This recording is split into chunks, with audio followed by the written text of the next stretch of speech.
न्यूज28 मराठीमध्ये आपले स्वागत आहे। आजच्या मोठ्या बातम्यांबद्दल बोलूया।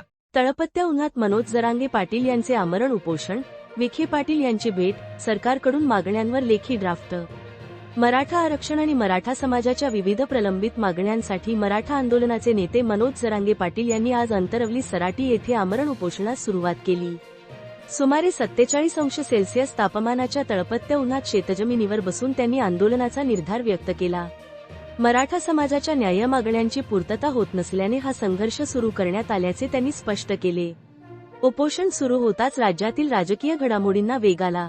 मराठा उपसमितीचे अध्यक्ष तथा मंत्री राधाकृष्ण विखे पाटील यांनी उपोषणस्थळी जाऊन मनोज जरांगे पाटील यांची भेट घेतली। इतिहासात प्रथमच एखादे मोठे आंदोलन शेतामध्ये सुरू असताना मंत्र्यांचा ताफा थेट आंदोलनस्थळी पोहोचल्याची चर्चा राज्यभर सुरू आहे।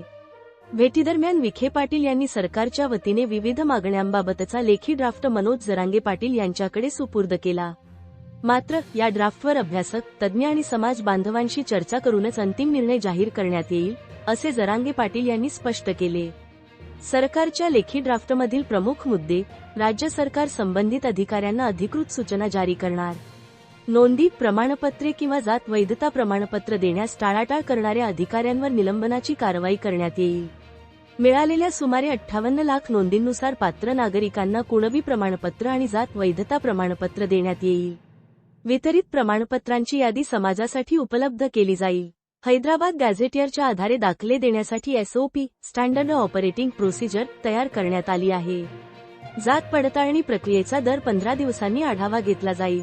सातारा संस्थान संदर्भातील शासन निर्णय GR 1 महिन्यात काढण्यात येणार असल्याचे सरकारने नमूद केले आहे। मराठा समाजासाठी स्वतंत्र मंत्रालय 1 महिन्यात स्थापन करण्यात येणार असल्याचे आश्वासन देण्यात आले आहे। आंदोलनात बलिदान दिलेल्या मराठा कुटुंबांना 15 दिवसांच्या आत आर्थिक मदत वितरित केली जाईल। कुणबी प्रमाणपत्र वितरण प्रक्रियेचा आढावा दर 8 दिवसांनी घेतला जाईल आणि जिल्हाधिकारी कार्यालयात हेल्पलाईन सुरू केली जाईल। ग्रामस्तरीय समित्यांच्या कामकाजाचा आढावा दर 15 दिवसांनी घेतला जाईल। अण्णासाहेब पाटील आर्थिक विकास महामंडळाला आवश्यक निधी उपलब्ध करून दिला जाईल। सारथी संस्थेच्या बंद झालेल्या योजना पुन्हा सुरू करण्यात येतील। मराठा समाजाला आवाहन: सरकारच्या प्रस्तावावर अंतिम भूमिका निश्चित करण्यासाठी अभ्यासक, तज्ज्ञ आणि समाज बांधवांनी सायंकाळी 5 वाजेपर्यंत अंतरवली सराटी येथे उपस्थित राहावे, असे आवाहन मनोज जरांगे पाटील यांनी केले आहे।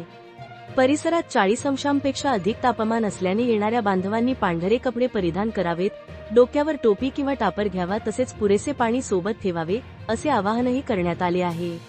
दरम्यान सरकारच्या लेखी प्रस्तावावर मनोज जरांगे पाटील आणि मराठा समाजाची पुढील भूमिका काय राहणार?